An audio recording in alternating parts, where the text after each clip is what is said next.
যোৱা ২৬ জুলাইত আমাৰ ইয়াতে নিউ বিৰাদৰত মাৰ্ডাৰ এটা হৈছিলে। কৃষ্ণ মণ্ডল বুলি এজন ব্যক্তিক মাৰ্ডাৰ কৰা হৈছিলে ৰাতি শুই থকা অৱস্থাত। তো সেই হিচাপে আমি কেছটো এদিনতে ক্ৰেক কৰিলোঁ আৰু যোনকেইজন একিউজ পাৰ্চন তেওঁলোকক আমি এৰেষ্ট কৰিলোঁ ২৭ তাৰিখে। সেইমতে আজি তেওঁলোকে ঘটনাটো কেনেকৈ কৰিলে, ক্ৰাইমটো কেনেকৈ কৰিলে তাকে এটা ডেমনষ্ট্ৰেশ্যন এটা লোৱা হ'ল, যাক আমি ক্ৰাইম চিন ৰিক্ৰিয়েশ্যন বুলি কোৱা হয়।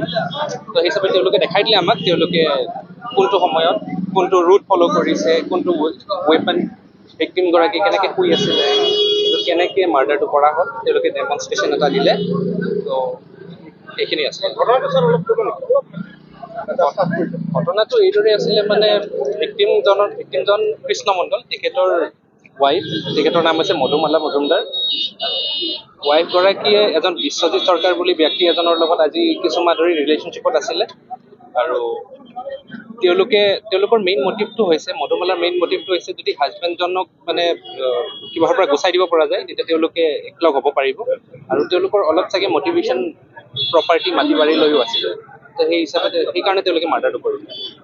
কিমান মান সময় আছিল? মাৰ্ডাৰটো খুব সম্ভৱ ১টামান বজাত হৈছে আৰু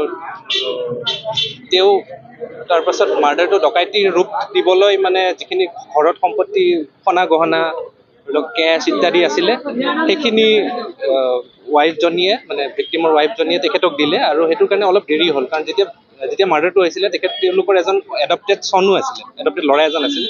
সেই ল'ৰাজন সাৰ পালে, সেইকাৰণে তেওঁ অলপ ৰখি দিব লগা হ'ল। ধৰি লওক আধা ঘণ্টা ১ ঘণ্টামান ৰখি দিছে। তাৰপিছত তেখেতে বাইকটো পাৰ্ক কৰি থৈ দিছিলে অলপ দূৰত, বাইকটো লৈ খোজকাঢ়ি ওলাই আহিছে এইটো ৰাস্তাত।